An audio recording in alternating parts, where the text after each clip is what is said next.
This is very intimidating. It's a huge hall. I rarely spoken to such a big audience that I couldn't see at all. I'll talk today about happiness and memory and attention. And I'll start quickly because there is a lot that I want to tell you. I'm going to propose that when you ask yourself questions, or when I ask you a question, there are two different selves that can answer. If I ask you, or if the doctor asks you, does it hurt now? Then the self that answers is the one that I will call the experiencing self. But when the doctor asks, did you sleep well, or how painful was it yesterday, a different self speaks. He's not speaking about the moment. He is speaking about the past. And I will call that self the remembering self. So the experiencing self goes through life moment by moment. Actually, we can almost count the number of moments. Psychologists have some idea of how long a moment lasts. You can define it in different ways, but you can think of a moment as lasting 3 seconds. And if it lasts 3 seconds, then there are 20 every minute, and you can calculate how many there are in a month, in a year, and in a lifetime. And there are many. And what happens to those moments, those very brief moments of experience, is basically they're gone forever. Most of the moments of our life leave essentially no trace in memory, or no important trace in memory. What we are left with is what the remembering self is left with. We're left with stories, and the remembering self tells stories. Basically, memory tells stories. As soon as an event is completed, we have a story about it. And the story typically includes a beginning and a middle and an end, and it has causes, and it has intentions, it has goals. Some of the goals are met, and other goals end in failure. But life, as it is seen by the remembering self, is a succession of stories. Now, what is interesting, I think, and important is that the only thing that we're left with is we're left with the stories. The experience is gone. And that can create complexities. I think basically we're all completely confused between memory and experience. And I'm going to give you an example that struck me the most. And this is something that somebody said when I had finished a lecture. Somebody got up and told us an experience that he had had. He said, the other day, I was listening to a symphony, and I listened to the symphony, and it was absolutely glorious music. And then toward the end, just before the end of the symphony, there was a dreadful sound on the record, a screeching sound. And the man added, with some emotion, that ruined the whole experience. And if you stop to think about it, it didn't ruin the whole experience, because he had had the experience. He had listened to 20 minutes of glorious music. What it ruined is the memory of the experience. So the end ruined the memory. And to the individual, because the memory is all that is left, all that he got to keep, he didn't get to keep much of anything, except it ruined the whole experience. It was a bad experience. Now, if you can look at life in two very different ways. In one of the ways, what matters is the 20 minutes of experience. And in the other way, which is the way a remembering self has it, the only thing that matters is what you're left with, is the stories that you're left with. I draw 3 morals from the symphony story. The first one is that you should not always believe your remembering self, because a lot of the time it just doesn't know what it's thinking. And it does not have a good idea of the events of the past. What it has is a story about the past. The story is not necessarily accurate. The second point that I would like to draw from this is that what is left from the experience, the quality of the story, and this is true of all the stories, is determined not completely, but to a very large extent by what happens at the end. In this case, the end was bad, so the entire thing was bad. This is the way our memory works. Ends are very important, and if things end well, then they were good. If things end badly, then they were bad. And the third point is there is an absolutely critical difference between the life of the experiencing self and the life of the remembering self, and it has to do with the way that they treat time. In stories, time just doesn't matter very much. But for the experiencing self, time is absolutely essential. When I was thinking about these problems, I went to the opera to see La Traviata. And La Traviata is wonderful. Many of you have seen it. And in the end, there is Violetta, and she has tuberculosis, and she's about to die. And her lover, and it's a complicated story, but she was estranged from the lover, and he's coming to see her. And we all know that she's about to die, and that he's coming to see her. And it is very, very important to all of us, as the audience watching this opera, we want him to get there, because it seems very important. And he does get there. And she sings for 10 minutes, and then she dies. And that's the end of the story. Now, it turns out it is a good story. It is a good story because it ends well. What we don't care at all about is time. It was enough that he came, and she sang for 10 minutes, and that defined the end of the story. You know, if he had got caught in traffic in a taxi and hadn't come in time, it would have been a different opera. It would have been a different story. In contrast, if you think about measuring the quality of experiences for the experiencing self, here is a question that I remember I was asking myself and I was asking my colleague Amos Tversky almost 40 years ago. I asked about somebody who is getting a series of painful injections. Every day, one injection. And every day it hurts the same way the day before. And I asked, how should we compare somebody who gets 20 injections to somebody who gets only 5 if every day it hurts the same? And it turns out the logic is inescapable. 20 injections is exactly 4 times as bad as 5 injections.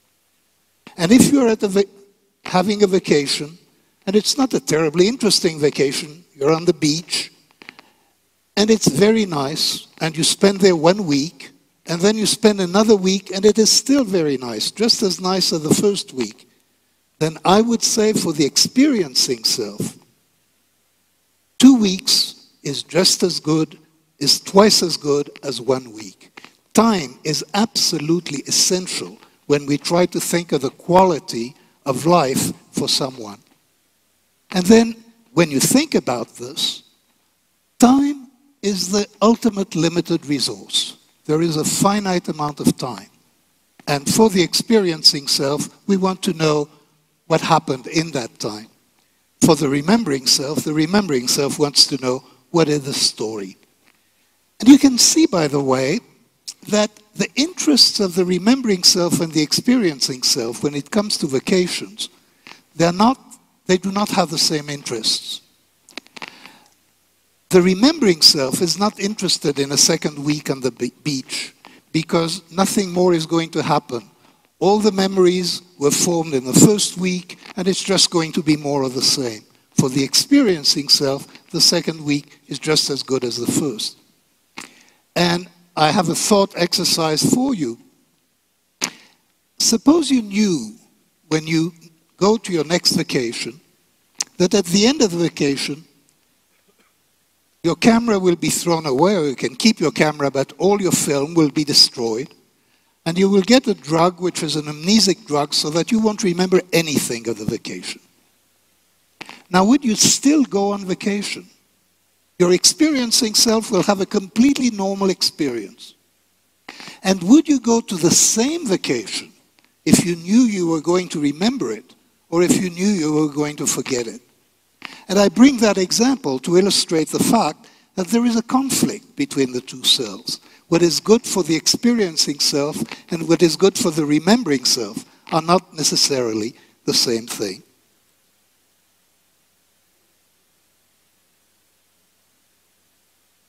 Now, I have a small disaster. My PowerPoint, my notes. Okay. Let me go back to the scoring of experience, to the scoring by the remembering self. The importance of ending is reflected very nicely by things that we say. We say to people, don't do it. You will regret it. And that is supposed to convince you not to do it. Or we tell people it will end badly. And that is supposed to tell you not to do it. It shouldn't mean that, actually. It really depends. It depends how much you will regret it, and it will depend how much you will enjoy it, and maybe, although you will regret it, it's worth doing, because the end for the experiencing self is not more important than any other moment. And so the calculations are quite different. Now, I don't mean by this that the experiencing self leads you to hedonism or to thinking only about the present. Actually, it's almost the contrary. Because the experiencing self, what counts for the experiencing self, is time. And so if you think, for example, of becoming addicted, of somebody who becomes addicted to cigarettes or to heroin, the question really, from the perspective of the experiencing self, is how long and how much will you enjoy it, and how long and how much will you suffer later. So it is not that somebody who thinks about the experiencing self will say that the future doesn't matter. For the experiencing self, the future matters. The far future may matter just as much as the near future. Which, by the way, is not true in economic reasoning about those things. Now, it turns out that how you would want to lead your life depends to some extent, depends to a large extent, on whether you're thinking of the remembering self, of the satisfaction or happiness of the remembering self, or whether you're thinking of the experiencing self. We know from research we have done in recent years, we have looked at that separately. So we have asked people questions about how satisfied they are with their life, and we have asked them questions about their emotional experience minute by minute or in the course of the day. And it turns out that the answers are quite different. Having the best life for the remembering self is a pretty conventional thing. The people who tell us they're satisfied with their life have more education, have higher income, and in general achieve their goals. So those are people who have a good story. It's a good conventional life story. In some cases it's not conventional, but mostly, for most people, it is conventional. Now, to think about what it would mean to maximize the experience of the experiencing self, to maximize the quality of the experienced life, let me first point out that we think very poorly about this. This is a topic about which people's intuitions are really miserably poor. And the reason is something that I have called the focusing illusion. To tell you a bit about what the focusing illusion is, we ran a study some years ago to find out whether people in California are happier than people elsewhere in the United States, specifically in Ohio. There is a big difference in the weather. The weather in California is very good, at least in Los Angeles. The weather in Ohio is really not very good, neither in winter nor in summer. And people everywhere think that people in California are happier. People in California are sure of it, but people in Ohio are also sure of it. It turns out it isn't particularly true. There isn't much of a difference at all between California and Ohio in terms of happiness. But it's interesting to ask, why do people think that they will be in a better mood in California? And the reason is that when they think of California, they think of the contrast between California and Ohio. The contrast is climate. The climate is better in California. They focus on the climate and they decide, I will be happier in California. But in fact, what happens is that people in their routine life spend very little time thinking about the climate or experiencing the climate. And the climate is not very important in people's lives, neither the experiencing self nor for the remembering self. In order to understand this, we must understand attention. And let me give you an example. And the example is from a study by Norbert Schwartz and a student. And his question was, he asked people, how much pleasure do you get from your car? The question, the kind of question that psychologists ask. And people can answer this. And there is a correlation between the quality of the car, or the dollar value of the car, and how much pleasure people think they get from it. But if you actually measure the pleasure, the mood of people when they're driving their car to work, the correlation with the quality of the car is effectively zero. Because when do people get pleasure from the car? They get pleasure when they think about the car. And people don't think much about the car except when the car is completely new or when they're showing it off to somebody else. Most of the time, when we drive the car, we're thinking of something else. And the car contributes very little to our happiness. This is true for most experiences and for most goods. And that is the reason for the focusing illusion. When you first move to California, especially if you move in winter, and the climate is wonderful, you really experience the joy of it. It just doesn't last very long. But people, when they think about a change, they think that this is going to stay, this is the way the experience is going to be in future. So in order to understand the happiness of the experiencing self, we have to understand attention. What is it that people pay attention to? What are the experiences which are like a big car or the climate in California tend to adapt so that people pay less and less attention to them? And what are the experiences for which this isn't true? Let me begin with some bad experiences that people do not adapt to. People do not adapt to chronic pain, not at all. People do not adapt to depression. People actually do not adapt to loud noise. Anything that calls attention to itself, people do not adapt to. There are also some good experiences that people do not adapt to. They do not adapt to the pleasure of breakfast. There are other pleasures they do not adapt to. They do not adapt to socializing with friends. They do not adapt to their hobbies. And they do not adapt to the pleasure of work when work feels like a hobby. So when you're thinking about how to invest your limited resource of money and of time, the advice from this consideration is you should try to invest in good experiences to which you will not adapt. And that typically means spending a lot of time with people you like.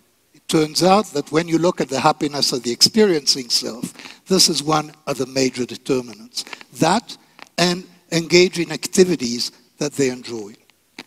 The point that I'm trying to make here is that we have those two selves, the experiencing self and the remembering self. They have different interests.